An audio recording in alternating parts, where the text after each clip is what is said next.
Olá pessoal, tudo bem com vocês? Eu espero que sim, pois pela graça de Cristo Jesus nós estamos vivos. Glória a Deus por isso. Nós temos lido livros históricos como Juízes, 2º, 1 Samuel, e entre essas histórias interessantes existe também um cântico de Davi que está no capítulo 22 de 2 Samuel. Eu gostaria de recitar para você o versículo 31 do capítulo 22 de 2 Samuel, que diz assim: Este é o Deus cujo caminho é perfeito. A palavra do Senhor é comprovadamente verdadeira. Deus é um escudo para todos aqueles que nele buscam abrigo. A leitura de hoje está em 2 Samuel, capítulo 13, 14 e 15. Vamos ao início então, 2 Samuel, capítulo 13. Absalão, filho de Davi, tinha uma irmã muito bonita, que se chamava Tamar. Depois de algum tempo, um outro filho de Davi, chamado Aminon, apaixonou-se fortemente por ela. Aminon a desejou ao ponto de adoecer de tanta opressão. Afinal, Tamar era sua meia-irmã e uma jovem virgem, portanto, pelas leis, impossível de aproximar-se dela como namorado, muito menos para possuí-la. Mas Aminon tinha um amigo chamado Jonadab, filho de Simeia, irmão de Davi. Jonadab era muito sagaz. Este lhe indagou: O que acontece contigo, filho do rei? Que cada manhã estás mais abatido. Não queres me contar o que há em teu coração? Então Aminon lhe revelou: É que eu amo Tamar, a irmã de meu irmão Absalão. Então Jonadab lhe aconselhou: Deita-te na tua cama e finge estar muito doente. Quando teu pai vier te visitar, diz-lhe: Rogo-te que minha irmã Tamar venha me servir algo para comer, mas que prepare o alimento na minha presença, a fim de que eu possa também conversar um pouco com ela e coma da sua mão. Aminon gostou da ideia e logo em seguida deitou-se e fingiu-se doente. O rei veio vê-lo e Aminon disse ao rei: Concede que minha irmã Tamar venha e prepare aqui mesmo 2 bolos, para que eu fale com ela e coma da sua mão. Davi mandou uma mensagem a Tamar no palácio: Vá à casa de teu irmão Aminon e prepare algo para que ele se alimente. Tamar foi à casa de seu irmão Aminon e ele estava deitado. Ela pegou e amassou a farinha, fez os bolos e os assou na presença dele. Pegou a forma e tirou os bolos diante dele. Entretanto, ele se recusou a comer. Então Aminon ordenou: Manda embora toda essa gente para longe de mim. E imediatamente todos saíram dos seus aposentos. Então Aminon pediu a Tamar: Traze o prato com os bolos até meu quarto, para que eu possa me alimentar da tua mão. Prontamente, Tamar levou os bolos que havia assado ao quarto de seu irmão. Todavia, quando ela se aproximou para começar a servir-lhe o alimento na boca, ele a agarrou e rogou-lhe: Deita-te comigo, minha irmã. Diante do que ela reagiu exclamando: Não, meu irmão, não me forces, porque não se procede assim em Israel. Não cometas essa loucura e infâmia. Aonde iria esconder-me por causa de tamanha desonra? E tu serias como um infame e cairias em desgraça perante todo o povo de Israel. No entanto, fala ao rei e ele haverá de permitir que eu me case contigo. Mas Aminon não quis lhe dar ouvidos, dominou-a e com violência forçou-a a ter relações sexuais com ele. Logo em seguida, entretanto, Aminon sentiu uma forte rejeição por ela. muito mais intensa do que paixão, que alimentara em seu interior há tempos, e lhe ordenou: levanta-te, vai-te embora depressa. Contudo, ela lhe replicou: não, meu irmão, expulsar-me será ainda pior do que o mal que já me fizeste. Entretanto, novamente, ele não quis atendê-la. Gritou pelo criado e ordenou-lhe: livra-me desta mulher. Põe-na fora daqui imediatamente e tranque a porta. Prontamente o servo a pôs para fora e fechou a porta. Ela trajava uma túnica especial, longa e colorida, um tipo tradicional de roupa que as filhas virgens dos reis costumavam usar desde a puberdade. Assim que Tamar saiu da casa de Amnon, apanhou cinza com o pó da terra e jogou sobre a cabeça. Rasgou sua túnica que estava vestindo e se pôs a caminho com as mãos sobre a cabeça, chorando em desespero e alta voz. Assim que Absalão, seu irmão, a viu-lhe, perguntou: teu irmão Amnon te ofendeu de alguma maneira? Ora, minha irmã, acalma-te e não lamentes desta maneira. Afinal, ele é teu irmão. Cala-te e não te angusties tanto assim. E Tamar, arrasada, ficou sozinha na casa do seu irmão Absalão. Logo que o rei Davi tomou conhecimento de toda essa história, ficou profundamente indignado. Todavia, não quis castigar o seu filho Amnon, porquanto o amava muito por ser o seu primogênito. Quanto a Absalão, não falou mais com Amnon, porque Absalão estava revoltado e grande quantidade de ódio fermentava em seu coração contra ele, por causa da violência covarde e humilhante que fizera contra sua irmã Tamar.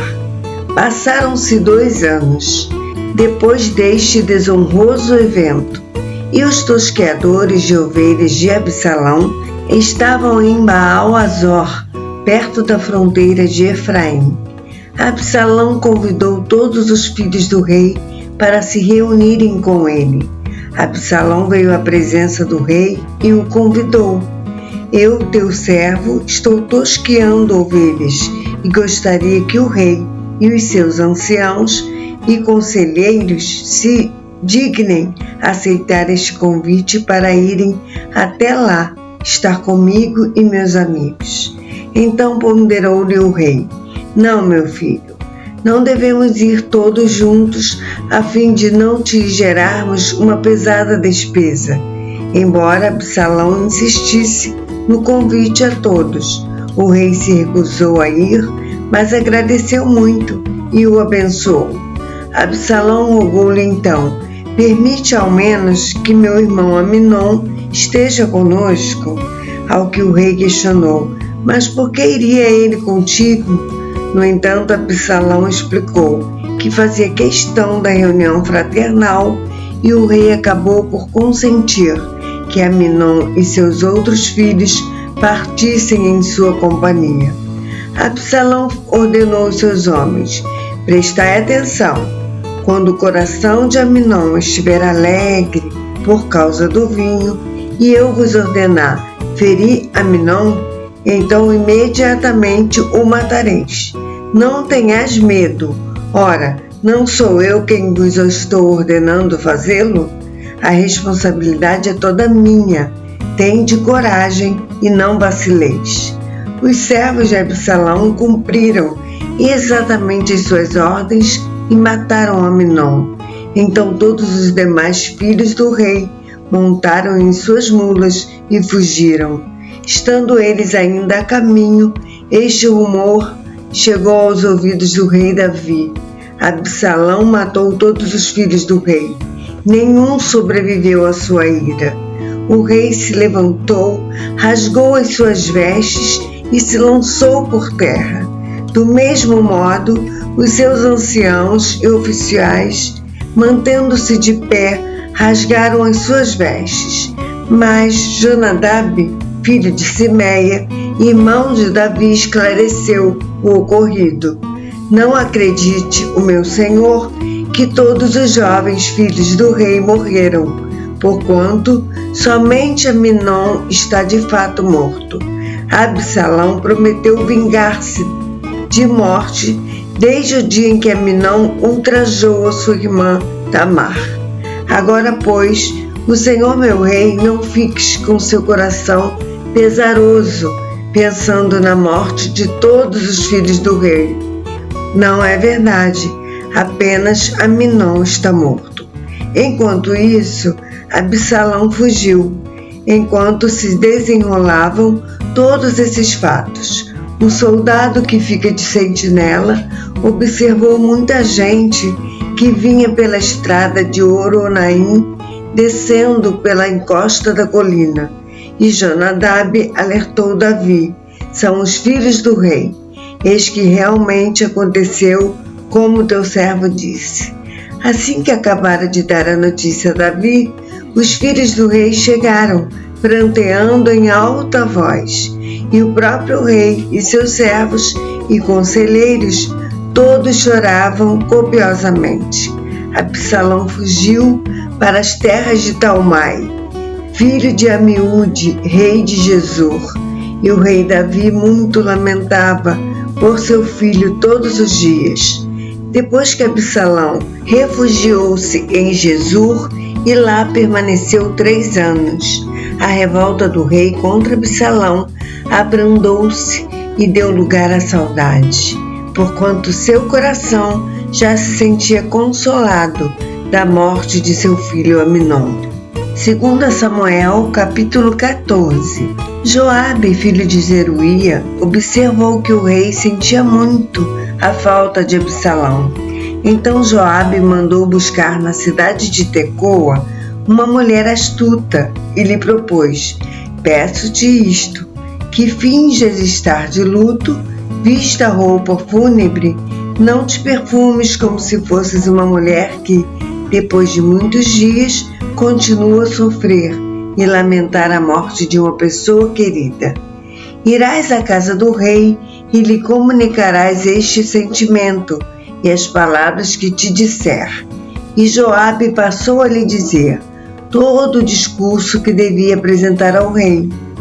A mulher de Tecoa foi, pois, ter com o rei. Caiu com o rosto em terra e se prostrou e exclamou: salva-me, ó rei. O rei lhe indagou: o que tens? E ela respondeu: pobre de mim, eu sou viúva, meu marido morreu, e a tua serva tinha 2 filhos. Eles brigaram no campo, não havia ninguém para os separar, e um acabou matando o outro. Agora todo o clã levantou-se contra a tua serva, exigindo: entrega-nos o fratricida, para que o executemos como preço da vida do seu próprio irmão, que ele assassinou, a fim de que assim nos livremos também do herdeiro. E deste modo eles apagarão a última centelha que me restou, deixando meu marido sem nome nem descendência sobre a face da terra. Então garantiu o rei à mulher: vai para a tua casa e eu mesmo darei ordens acerca do teu problema. A mulher de Tecoa declarou ao rei: Senhor meu rei, caia sobre mim e sobre a minha família a falta cometida. O rei e seu trono são inocentes. Afirmou-lhe o rei: traze-me quem te ameaçou, e ele nunca mais te fará mal. Replicou ela: lembra-te, ó rei, de Yahvé teu Deus, a fim de que o vingador do sangue não aumente a desgraça e não faça o meu filho perecer. Então o rei prometeu à mulher: tão certo como Yahvé vive, não cairá no chão nem um só cabelo da cabeça do teu filho. Então a mulher acrescentou: meu senhor, que seja permitida a tua serva dizer mais uma palavra ao rei. Ao que ele prontamente respondeu: fala. Então a mulher disse: ao pronunciar tal sentença, o rei se torna culpado, pois por que terá o rei agido contra o povo de Deus? Ó rei, O Senhor não permitiu que o teu próprio filho retornasse de terras estrangeiras, assim como o que acabou de proferir condenou a si mesmo. Todos nós conheceremos a morte. Somos como água derramada sobre o chão, que não pode ser juntada de novo. Mesmo Deus não tira a vida, mas provê meios para que a pessoa que foi banida seja plenamente restaurada. E se eu agora resolvi trazer essa palavra à presença do Rei meu Senhor, é porque o povo me ameaçou, pois a tua serva pensava: comunicarei o ocorrido ao rei e ele fará conforme a petição da sua serva. Portanto, que o rei me ouça e livre a sua serva da mão do homem que procura exterminar tanto a mim como a meu filho, da herança que Deus nos deu. E agora a tua serva afirma: traga-me descanso a decisão do rei, o meu senhor, porquanto o rei meu senhor é como um anjo de Deus, capaz de discernir entre o bem e o mal. Que Yahvé, o teu Deus, esteja contigo. Então o rei declarou à mulher: não me escondas a verdade do que vou lhe questionar. Ao que prontamente respondeu-lhe a mulher: fale o rei meu senhor. E o rei indagou: não é Joabe que está por trás de tudo isso? E a mulher retrucou: tão certo como vives, ó meu soberano Senhor, que ninguém poderá se desviar nem para a direita nem para a esquerda de tudo quanto diz o rei meu Senhor, porque Joabe, teu servo, de fato é quem me deu ordem e foi ele quem instruiu a tua serva a comunicar-te tudo quanto deveria falar. O teu servo Joabe agiu deste modo na tentativa de dar uma solução a esse caso. Entretanto, meu senhor é mais sábio, como um anjo de Deus, e nada lhe escapa ao conhecimento de tudo o que acontece em suas terras. Então, mais tarde, o rei atendeu a Joabe e lhe disse: está bem, farei o que pedes. Vai e traze de volta o jovem Absalão. Joabe caiu com o rosto em terra, prostrou-se e bendisse o rei. Depois Joabe declarou: o teu servo reconhece neste momento que encontrou graça aos teus olhos, Senhor meu rei, pois o rei compreendeu e atendeu o pedido de teu servo. E assim Joabe partiu para Gesur e trouxe Absalão de volta para Jerusalém. Contudo, o rei ordenou que Absalão se recolha à sua casa, não será recebido por mim. Assim Absalão se retirou para a sua casa e não foi recebido pelo rei. Em todo Israel não havia ninguém que fosse tão belo como o jovem Absalão, o qual era elogiado por todos em virtude de sua beleza física. Da cabeça aos pés não havia nele nenhuma deformidade.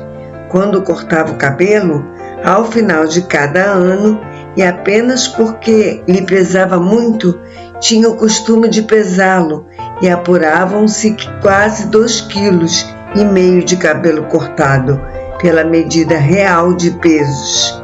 Ele teve 3 filhos e uma filha chamada Tamar, que se tornou uma linda mulher. Absalão habitou 2 anos em Jerusalém, sem ser recebido pelo rei. Então, certo dia, Absalão mandou chamar Joabe para que arranjasse uma visita dele com o rei. Mas Joabe se negou. Convocou segunda vez e ainda Joabe não quis ir. Ordenou então Absalão aos seus servos: vede ali, ao lado do meu campo de Joabe, no qual há cevada, e depois até lá, e ateai fogo nele. E foram os servos de Absalão e puseram fogo em todo o campo de Joabe. Então Joabe veio falar com Absalão na sua casa e lhe disse: por que puseram fogo no campo que me pertence? Absalão retrucou a Joabe: mandei chamar-te para te solicitar. Vem cá, desejo enviar-te à presença do rei com esta mensagem. Porque afinal vim de Jesur. Melhor teria sido se não tivesse saído jamais de lá. Agora, portanto, exijo ser recebido pelo rei, e se sou culpado, que ele pessoalmente me condene à morte. Joabe se apresentou diante do rei e lhe relatou o que havia ocorrido e a mensagem que havia recebido. Então o rei mandou chamar Absalão. Este foi ao rei e se prostrou, lançando-se com o rosto em terra perante ele. E o rei se emocionou e beijou Absalão. 2 Samuel, capítulo 15. E aconteceu depois disso que Absalão conseguiu para si uma carruagem, cavalos e uma escolta de 50 homens. Levantando-se ao raiar do dia, Absalão plantava-se à beira da estrada principal que levava à porta da cidade. E assim, sempre que alguém vinha trazer uma causa para ser julgada pelo rei, Absalão abordava essa pessoa e questionava: de que cidade és? E invariavelmente a resposta era: o teu servo é de uma das cidades de Israel.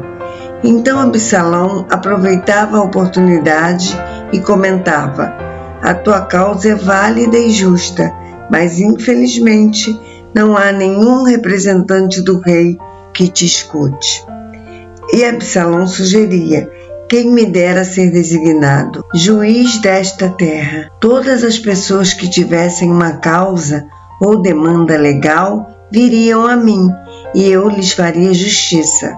E sempre que alguém se aproximava para se prostrar diante dele, ele estendia-lhe a mão, puxava-o para si e o beijava. Absalão, deste modo, ia seduzindo o coração da população de Israel e, dia a dia, conquistando a lealdade dos israelitas que vinham pedir que o rei lhes fizesse justiça. Ao fim de 4 anos, Absalão solicitou ao rei: permite que eu vá a Hebrom, a fim de cumprir um voto que fiz ao Senhor. Porque quando teu servo estava em Jesur, na Síria, fez este voto: se Yahvé me conceder retornar a Jerusalém, prestarei um culto a Yahvé em Hebrom. Abençoou-lhe Davi, dizendo: vai em paz. Ele se pôs então a caminho para ir a Hebrom. Absalão mandou mensageiros a todas as tribos de Israel para notificá-los: quando ouvirdes o som da trombeta, bradai uns aos outros. Absalão tornou-se rei em Hebrom. Com Absalão partiram de Jerusalém 200 homens. Eles haviam sido convocados, mas nada sabiam sobre o que se passava nem suspeitavam das verdadeiras intenções de Absalão. Depois de oferecer sacrifícios, Absalão mandou chamar Aitofel, da cidade de Gilo, conselheiro de Davi. Então a ação conspiratória ficou evidente e ganhou força, e o número de seguidores de Absalão ficou ainda muito maior. Então um mensageiro chegou e disse ao rei Davi: o coração dos homens de Israel se voltou para servir a Absalão. Diante desta notícia, Davi declarou a todos os seus anciãos e oficiais em Jerusalém: levantemo-nos, pois, e fujamos. Doutra maneira, certamente não escaparemos da fúria de Absalão. Apressai-vos em partir, para que não aconteça que seja ele mais ligeiro e nos ataque, nos destrua e passe a cidade toda ao fio da espada. Responderam-lhe prontamente todos os oficiais do rei: qualquer que seja a decisão do Senhor, nosso rei, eis que aqui estamos leais a ti e prontos para servir-te. O rei decidiu partir a pé, com toda a sua família, mas deixou 10 concubinas para cuidarem do palácio. Assim o rei partiu com todo o povo em cortejo. Pararam na última casa da cidade, e todos os seus soldados marcharam passando em revista por Davi. todos os queretitas e peletitas e os 600 geteus que o acompanhavam desde Gate. E aconteceu que o rei falou a Itai de Gate: por que vieste conosco? Volta e fica com o novo rei, porquanto és um estrangeiro e exilado do teu país. Faz pouco tempo que chegaste, e não seria justo fazer-te acompanhar-nos nesta jornada sem rumo certo. Retorna, pois, e leva teus irmãos contigo, que o amor leal e as misericórdias de Yahvé repousem sobre a tua cabeça. Itai, contudo, declarou ao rei: juro por Yahvé, o nome do Senhor, e por tua vida, que onde quer que o rei meu senhor esteja, ali estará também o teu servo, para viver ou para morrer. Então Davi concordou com Itai e lhe disse: vem e passa adiante. E Itai, o giteu, marchou, na companhia de todos os soldados do rei e com as famílias que estavam com ele. E toda aquela multidão chorava e se lamentava em alta voz, enquanto o exército passava. O rei Davi atravessou o ribeiro de Cedron, e todos os seus homens com ele, e foram na direção do deserto. Ali estavam também Zadok, Abiatar e todos os levitas que transportavam a arca da aliança de Deus. Colocaram a arca de Deus diante de Abiatar, até que todo o povo acabou de sair da cidade. Então o rei ordenou a Zadok: torna a levar a arca de Deus para a cidade. Se eu encontrar graça aos olhos de Yahvé, ele mesmo me trará de volta e me permitirá revê-la e a sua habitação. Se, no entanto, ele concluir: tu me desagradas, aqui estou também, faça de mim o que te aprouver. Em seguida o rei ordenou ao sacerdote Zadok: vede, tu e Abiatar voltai em paz para a cidade, com os vossos 2 filhos, Ahimaás, teu filho, e Jonatas, filho de Abiatar. Vede ainda, eu permanecerei caminhando pelos trilhos do deserto, aguardando notícias vossas. Zadok e Abiatar levaram, pois, a arca de Deus de volta para Jerusalém, e ali ficaram. Caminhava Davi chorando e lamentando todo o ocorrido, subindo pela encosta do Monte das Oliveiras, com a cabeça coberta e os pés nus, e todos que o acompanhavam nesta jornada também tinham a cabeça coberta e subiam o morro aos prantos. Assim que informaram a Davi que Aitofel era um dos envolvidos no conluio de Absalão, Davi orou: ó Yahvé, faze que sejam insensatos e inúteis os conselhos de Aitofel.